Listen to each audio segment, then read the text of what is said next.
Everyone, I'm Panera, a man with a 6th grade education and a lot of enthusiasm. I'm just kidding. I actually am a paleontologist.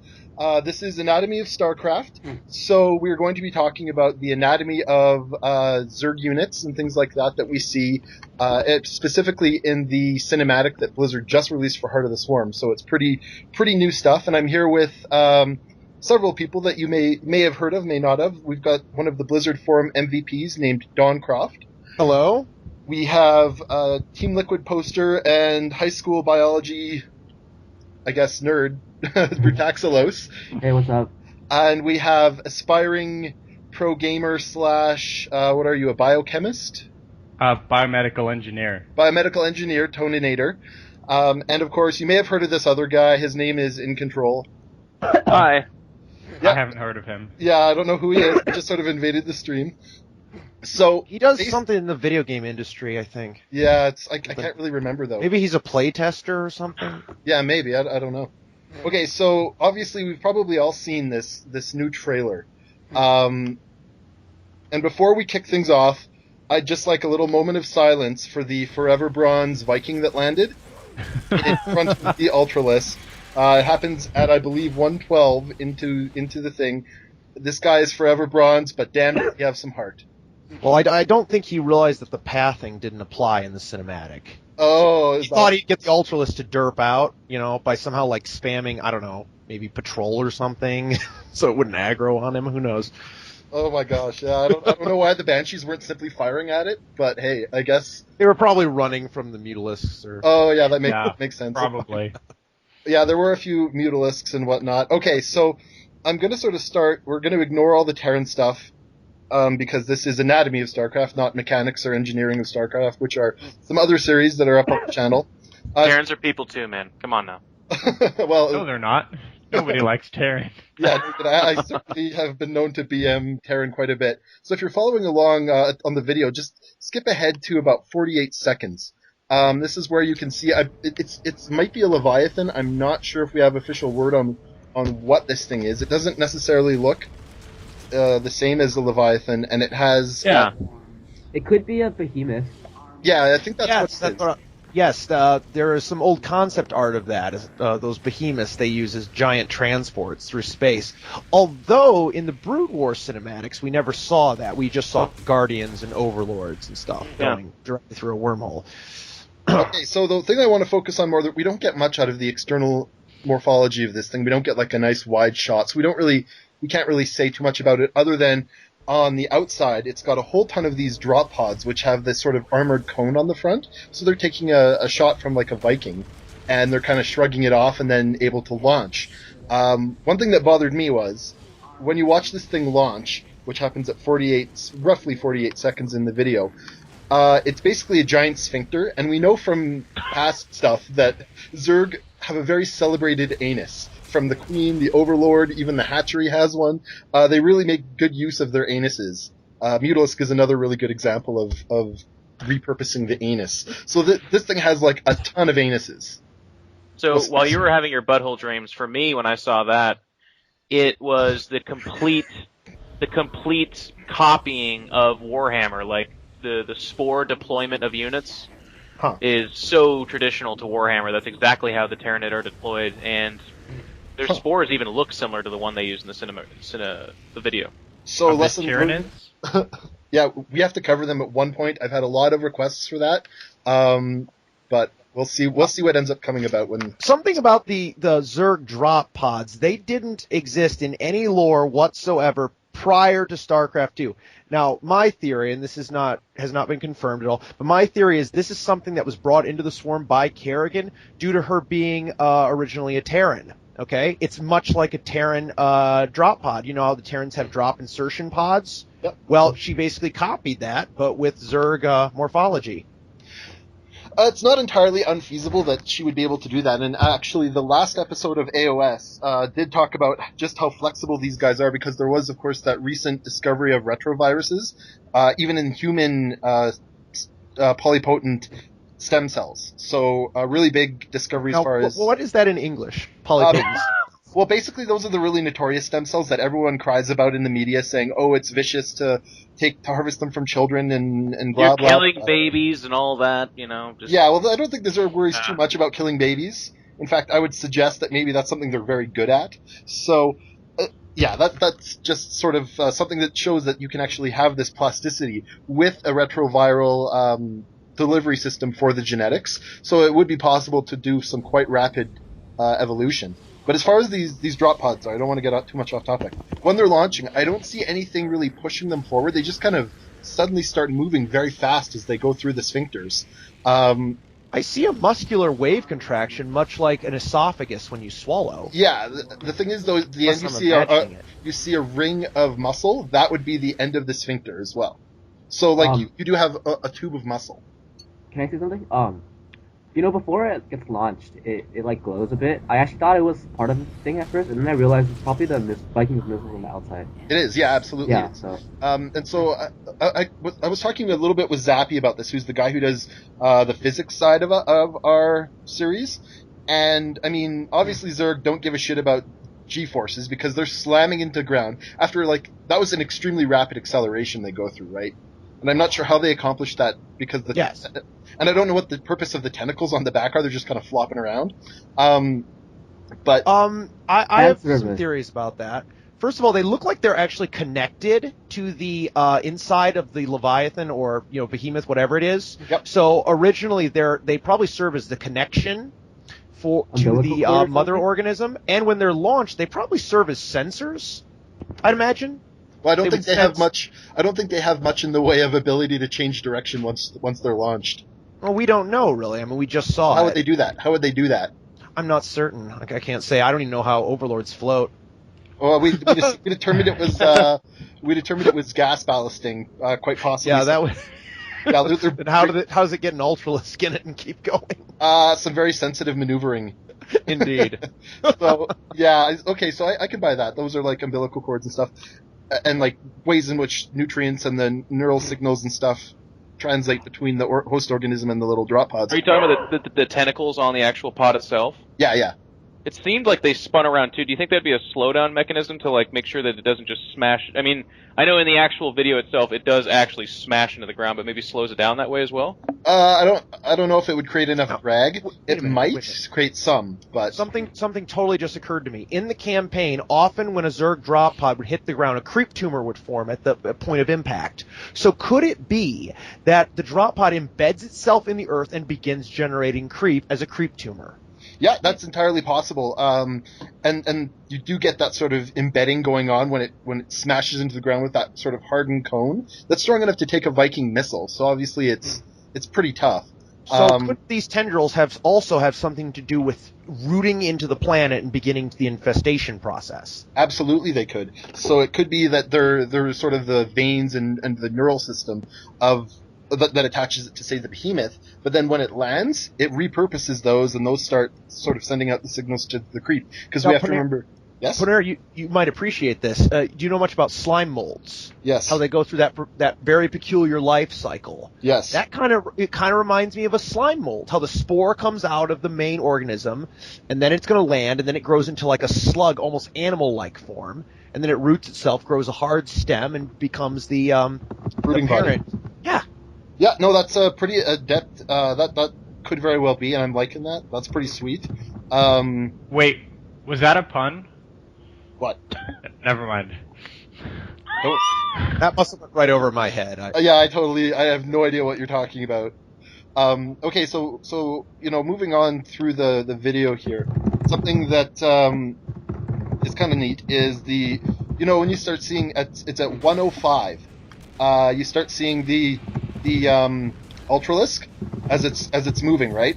So this is the Ultralisk in full gallop, and I imagine this is about as fast as they can move. This is the way that he gallops is very similar to something like a rhino, where the way the legs are hitting the ground are very similar to that sort of orientation. However, when you're seeing them walking, you've got the wide angle of the battlefield just before the Terran siege line deploys and all that. You see the Ultralisks are actually walking more similar to a giraffe, where they have both legs on one side lifted at the same time, and that's unique to giraffes. So I'm not sure. I don't understand why there's that sort of dichotomy. I know that when giraffes are galloping, they do have a different orientation as well. They kind of do it similar to what the ultralisks do, but it's just an interesting comparison because you'd expect it to be more like how a rhino does it with those short, stumpy legs, or a hippo. But in a few of the animations, it was preparing to stomp on something. Do you think it might change its foot pattern just to do specifically that as an attack, and then its normal gait would be what we saw when we panned back and saw them approaching the tank line? You can actually see him sort of resume the stride. It's actually hard to say. You might be right. It could have to do with balancing that giant head and the Kaiser blades attached to it. And if you think about it as well, the gait of the giraffe has something to do with balancing that gigantic neck that's so ridiculously awkward. Can I say something? Yes. No, you can't. No, shut up. No, yeah, good stop. No, yeah. no, get off the call. I'm sorry. Go ahead.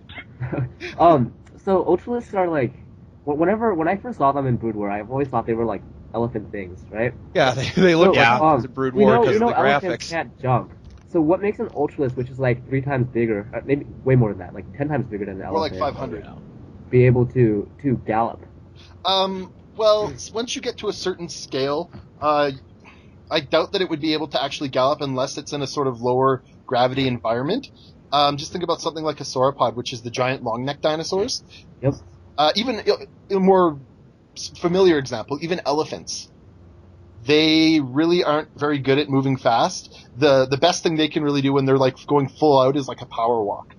It's really quite awkward. They don't actually have like a running because they can't. Like the way that they support their weight, it's just too much on those scales. Now that said, and of course I'm going to bring up ants because I always do. God damn it. This is just I know, I'm sorry, okay? I just love ants. Actually, I was just reading in a book the other day. When you look at how movement works, the super majors from the ants, which are about 500 times the size of the super minors, so you actually get a pretty good idea of like Zerg to Ultralisk body size in that respect. It's actually way more efficient to move as the super majors. So oftentimes what will happen is the like minor workers, so something, akin to a Zergling, would actually ride on top of the Ultralisk analogy, and they jump off to engage. I believe what Pornero is trying to say is that there's different species of ants, and some species are much, much, much, much bigger than the smaller ones. But their anatomy works. I'm talking about castes.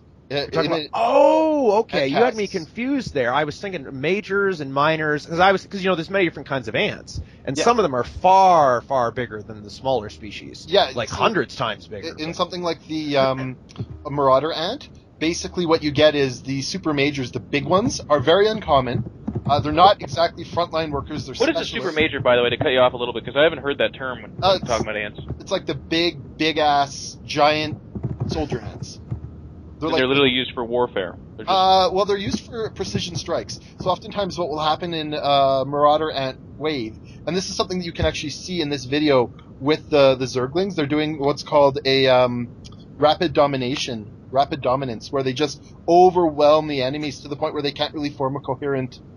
Like, they hit so fast and so numerously, and just throw wave after wave of things that are disposable, that there's no way to organize a defense against it. You just can't do it.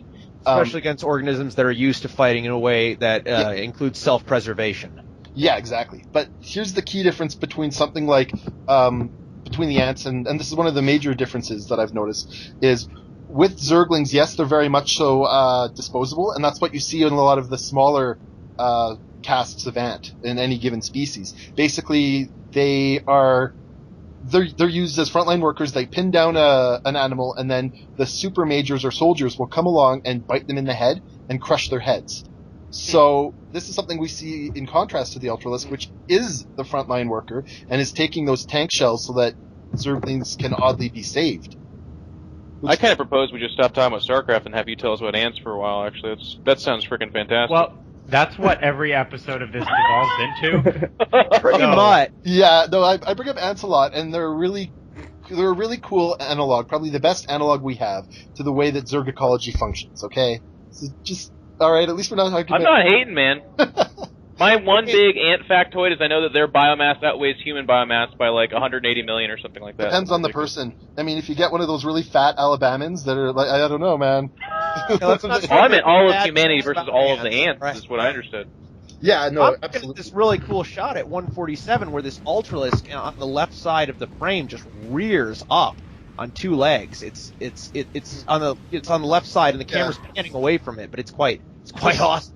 There's not really much point in them doing that. Like, I think he's just doing that to BM.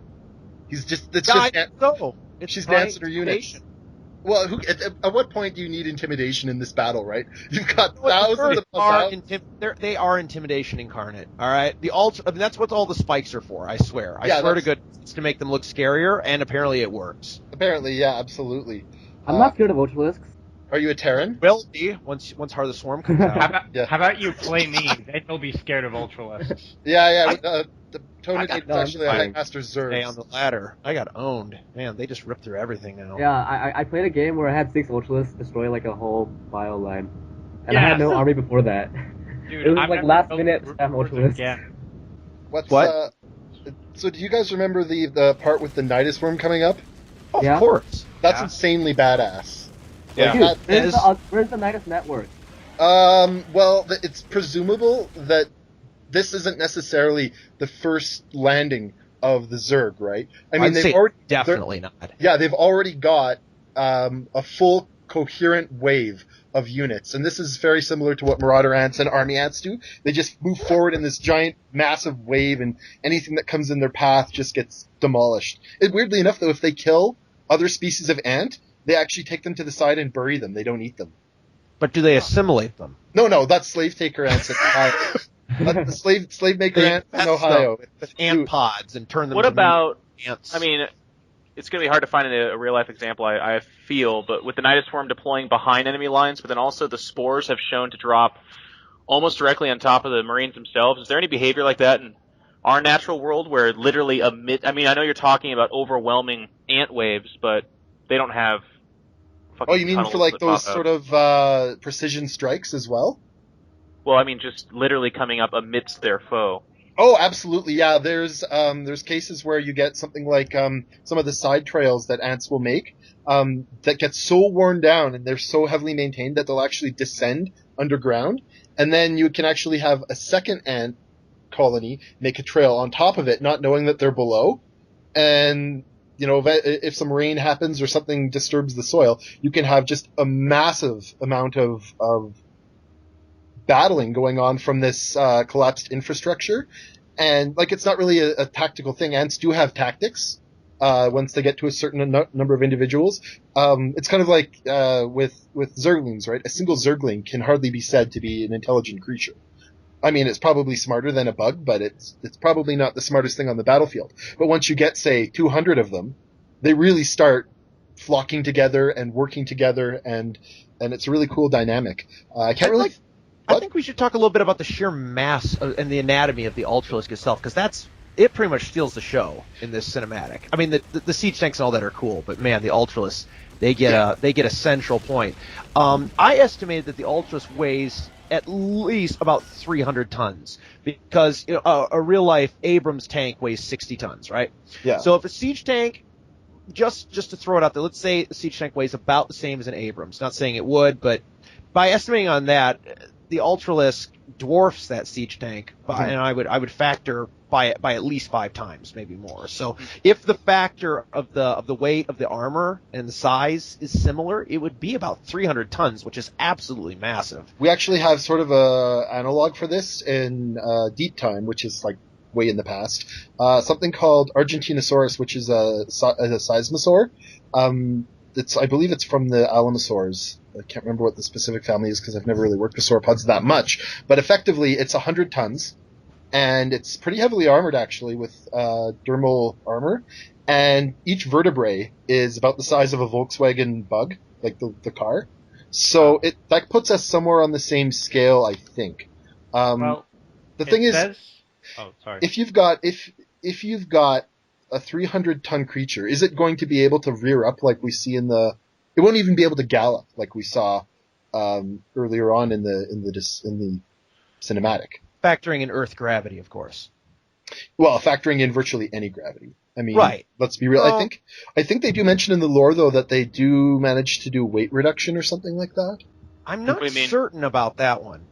Yeah, I mean, it's entirely possible that, I mean, we have theorized before that Vespene is actually an inert gas that's lighter than air because obviously every time you see it, it's rising when it's coming out of the geysers. So it's, unless it's like superheated or heated when that's happening, but we'll just say for whatever's sake that it's lighter than air. You use a lot of Vespene in order to make an Ultralisk. Perhaps that's in order to make them lighter. And they're using things like, similar to like a bird bone where they've actually got hollow bones, but the medulla, which is the interior part of the bone, is woven in such a way that it's actually still quite strong and can tolerate a lot of forces like torsion and shear forces as well to be able to fly. But yet it's still very much so quite light. So maybe that's what's going on. So the legs are quite massive. And in the campaign, they say that Ultralisks weigh 500 tons. Holy cow. Just by the way. 500 tons. Okay, I think Blizzard may have derped on this one. I mean, yes, their pelvic and pectoral girdles are very much so geared for weight distribution, and they've got really powerful, stumpy legs, again, which is something we'd expect, these columnar legs, but holy crap, 500 tons in Earth gravity, it wouldn't even be able to lift its Kaiser blades. Just the way that muscles and things like that scale, it would be very difficult to do. So maybe everything in the, Kaprulu sector has really low gravity or something? I mean, you can kind of tell the gravity by how the things fell.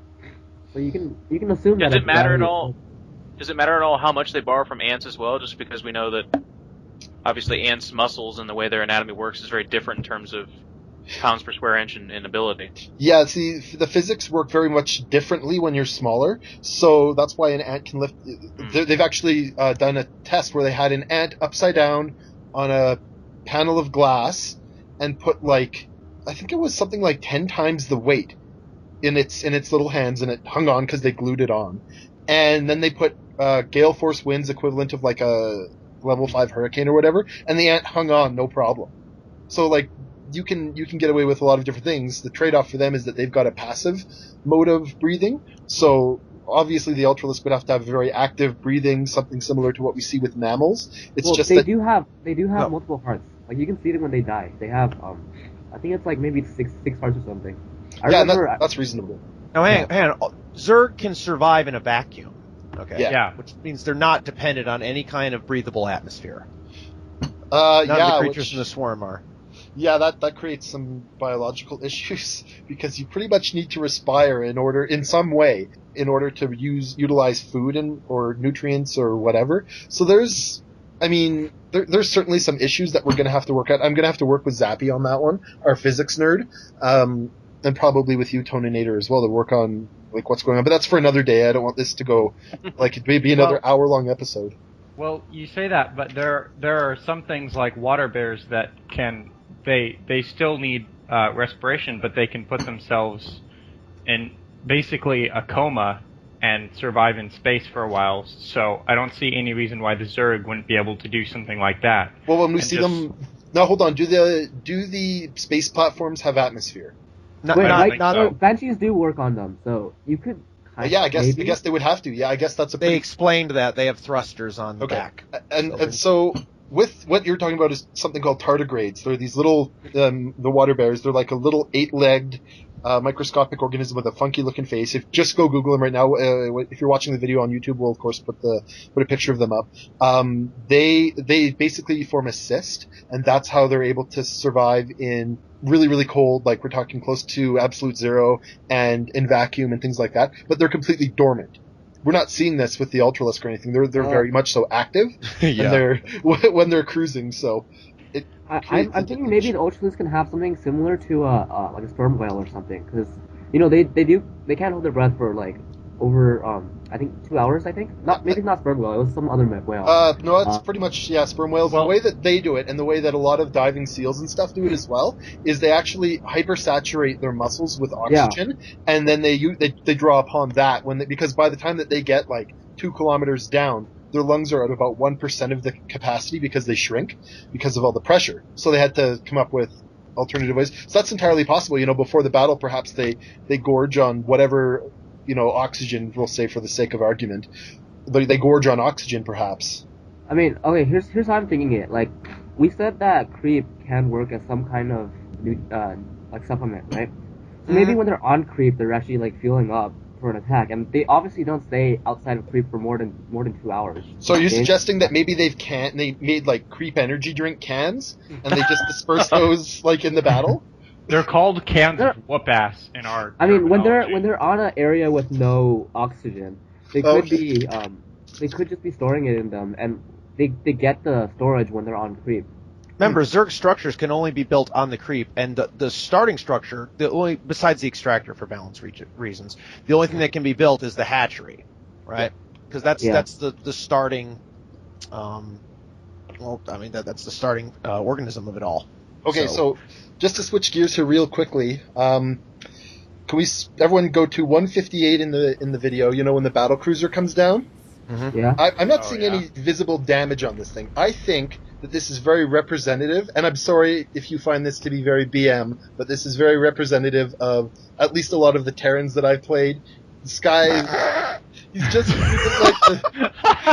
using the shittiest tactic. He's like, Leroy! Just crashes right into the planet like so. No. Yes. I'm looking for visual damage. You're I'm not reaching finding here. that. It doesn't show the caboose of that, which is what would cause it to crash anyways, more likely, right? Maybe. Yeah, you don't see the engines. Okay, fair enough. You don't see the pilot who may have been killed by like some sort of Zerg attack on the ship. Because there's missions in single player exactly where they actually breach ships, don't they? And they're amidst. Actually, what you don't Base see platform is ship. the pilot who's just saw the building that his wife and child were in destroyed by an Ultralisk, and despair plunged. I think he was upset because of the statue falling. His people into the crust of this planet. Wait a second, guys. If you look at the battle cruiser, it's not falling down at a reasonable rate. You can see this in like apocalypse movies and stuff when there's like an asteroid and they come down slowly. But in reality, they come down so fast you can't even see it. No, you know what? At times when you have a lot of adrenaline or are really stressed, your mind can process things faster, so time appears to move slower. That could be true. I'm not seeing any fire on the ship either, like why they put the ceramic tiles on spaceships and stuff, that when you're moving through the atmosphere like that, you tend to... And this thing was moving, I mean, we're talking tens of kilometers a second at least, if you look at the scale of it. Well, it could have already been in the atmosphere. I mean, battlecruisers are capable of atmospheric flight. You still would have seen a lot of these panels probably be red hot. Or at what least I'm saying is maybe it's falling down not because of damage, but because of the crew maybe like not in maybe the crew got killed somehow from within or something, and they're just not controlling it, and they actually have some kind of it seems like it is still powered, but it's just been redirected. Or there is the lore theory that I have, I'm not leaning towards it, that this is all actually a vision, and the only evidence I have of that is the fact that Kerrigan's eye color is purple, and it's never been purple. It's always been orange, all the way back to Brood War. I actually disagree with that kind of, because I don't really want to get too much detail, though, because I don't want to spoil anything, because there was that leaked trailer.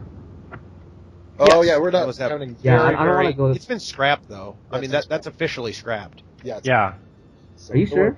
Yeah. Yes. Yep. Absolutely. But we know it was officially made by them, right? Because YouTube was... it was one of their early story drafts. It's no longer canon. And while we're on the topic of Kerrigan, I just want to say how awesome her bioheals are.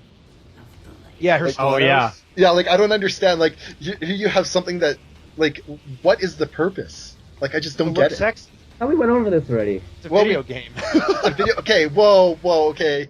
I was actually I got flack on the Dota development forums, actually, because I suggested that they make... There's a character called Bat Rider, and he's riding a bat, but the bat wings do not look like bat wings. So I said, well, why don't you just fix it? It's a simple fix. And all these people were like, oh, it's a video game. And I said, okay, well, why don't we change every single character model to a gray sphere and put a label on it, and then details don't matter. And people wouldn't like that. Yeah, they were mad about a certain level of detail, and that kind of pissed me off. Oh well. Anyway. It's just a thing that females in fantasy and sci-fi, they always have to have these huge heels, even though in real life that'd be totally impractical. So are you suggesting that they redo Kerrigan's model, slap 600 extra pounds on her, put her into like a biological wheelbarrow, and like have Zerglings like pulling her along like a dog sled just to make it more I guess, Americanized. That'd be fucking hilarious. That would be. How much do you think Kerrigan weighs? The wings are really light. We know because of her battle with Zeratul when he cut them off, it like floated to the ground, right? Well, that was slow motion again. It was slow motion. Oh, was it slow-mo? Okay. Yeah, that was for sure slow motion. I put her at, with the chitinous plating and stuff, I put her at like a solid 200 pounds, I would say, right? Oh, Probably more. Depending on the I think maybe wingspan. I'd say 300. she's over 300. That's right in the weight sheer range armor women that I like. density. Yeah, it depends on the armor. It depends on just how heavy. Like her hair, also, it could be hollow. It could be solid keratin, which would be like imagine some greasy hippies dreadlocks. It would actually be thicker than that. It would be more akin to like a rhino horn. But we know that it actually is somewhat flexible, but not really. Like she doesn't ever have like different hairdos, right? She doesn't like dye it or anything. She doesn't like comb her hair. In Brood War, it was shorter. We know that it kind of stuck up, kind of weird, and then it got longer, and then it started going back. Huh. So weird. it does grow like human hair. Well, it's probably keratin, to be fair. It looks like keratin, actually. It looks, if you've ever seen actual strand of human hair, regular human hair, yeah. You've probably never seen it. Never seen that, yeah. Yeah, just under the microscope, they actually do look, it looks strikingly similar to Kerrigan's hair. So, and we're going to do an episode on Kerrigan one day, and it'll probably be quite BM towards Blizzard, but sorry, Blizzard. We love you anyway. We do. And before we end the episode, I've got one more thing I want to just quickly mention, is if you look at the Mutalisk flight, like, you know that where they've panned out, and there's, what's the time on this? About 150 or so. You see the Mutalisks flying? Mm-hmm. It very much so is, Blizzard said themselves that or did they? Was it, they said that they moved through gas expulsion or whatever, they've got gas in their carapace at any rate. This is they're very clearly generating thrust with these wings, which is what we'd expect in an atmosphere, yet they're still flapping their wings in space. Don't get me started on that, though. They've had sound in outer space in every one of their animations as well. Well, the other thing is, according we to just suspend disbelief there. according to Blizzard lore, actually, the flapping of wings is vestigial from the Screamer or whatever they were before. Okay. Mantis Screamer? Yeah, that's right. Okay, but then how are they generating thrust to move in the way that they're moving? If it's just purely vestigial. This is very much so a powered flight. Well, you don't think they could be powered by gas expulsion Magic. and just directed by the wings? Magic. Yeah, magic. This is... Are we calling it? Yeah, well, let's call it magic. Blizzard magic. Blizzard magic. We'll call it Blizzard Let's just talk magic. about the Kala instead. Oh my god, don't even get me started on that train wreck.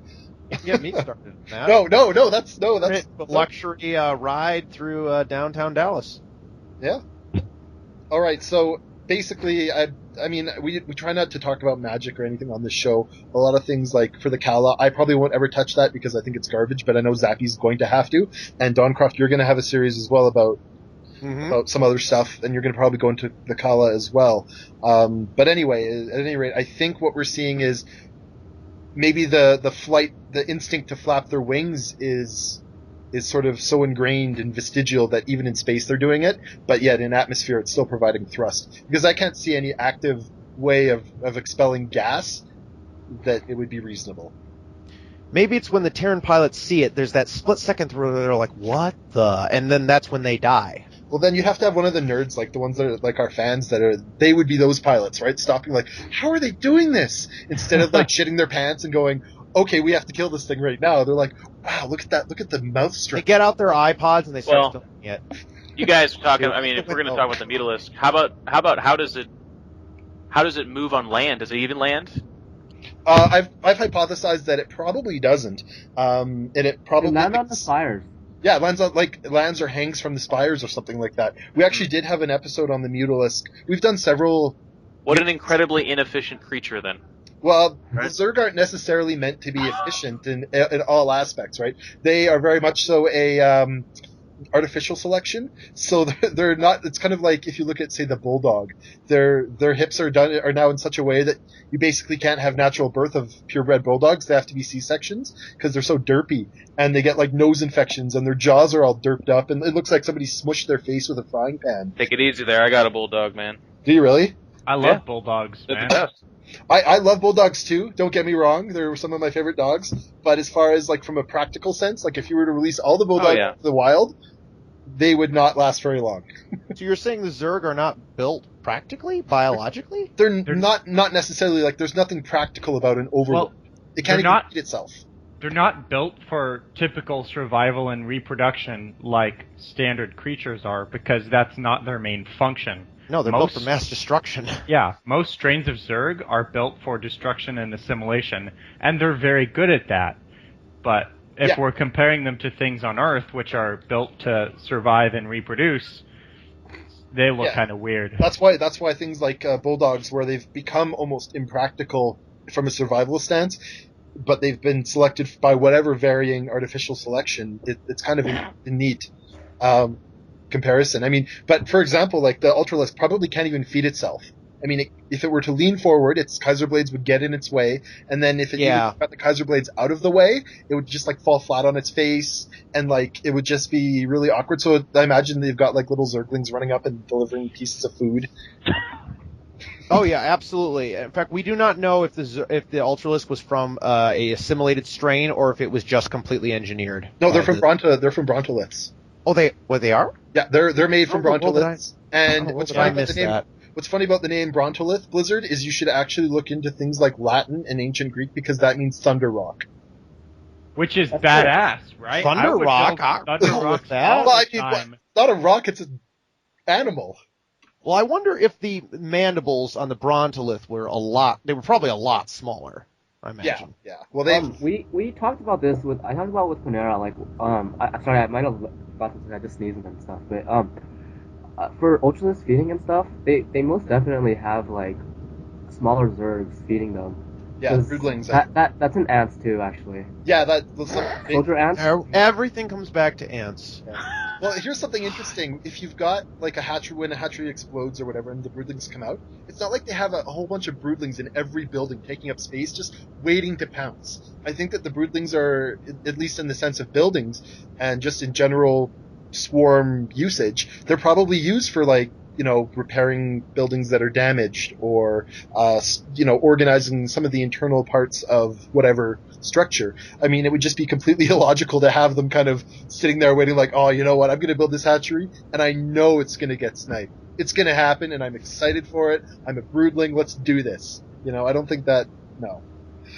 So, anyway, we're pretty much at time here. But does anyone have anything to say before we're done? Thank you, EG.iNcontroL, for inviting us onto your live stream. Of course. No, I invited us. I was like, hey, can you stream this? And he's like, yeah. Well, thanks for letting us then, or for our self-invitation and not getting mad. Well, just make sure and stay exactly where they can find more of your stuff, because there is 700 people listening right now, so they'd probably like to know more. Yeah, we'll post the link for the, we've got a Twitter account. Thank you to, we've got a member named Fonzie, who's done the Twitter up and Facebook. And that reminds me, I promised a guy from the BattleNet forums I'd give him a shout out. So Viper, say hi to your mom for me. Thank her again for not letting you come on the show. And of course, thanks to there's two people that are in the background all the time. There's Vendetta, who does the videos for Mechanics of StarCraft, and then there's River, who is my video wench, and she does the videos for Anatomy of StarCraft. So she's a real trooper and puts up with a lot. So thank you. I also want to say quite briefly, there's never been a better time to post on the official forums. Blizzard has been extremely active. In fact, I was just talking to one of the Blizzard's DMs today, and he's talking about how they actually have a lot more time now to be able to actively moderate and interact with the forums. So it's a great time to put in input and discussion. Actually, what's really weird is a lot of people think of it as a cesspit, but a great series like this has come from. I mean, it all started with me doing write-ups there, and then it turned into a YouTube thing, and now we've got a small little community that's growing and BMs each other all the time, and it's great. It's really a lot cleaner than it used to be. It's quite good there. And what's really cool also is Dustin Browder and David Kim. They both post. If you post a good idea, especially in the beta section, and it gets like a lot of people agreeing, and it can be something really simple or something really complex, they'll actually take notice and they'll say, okay, we're looking at this, we're looking into this. So it's pretty cool, actually. It's a pretty fun place, and of course there's a few people there that are really easy to troll. So yeah, if you're but don't do that, because we want to be a better than that. Oh right, of course, yeah. Says the guy I recruited from Team Liquid forums. Okay, so we're at time here. Thank you guys so much for listening, and we'll post all the necessary links in the InControl's chat. Okay. All right.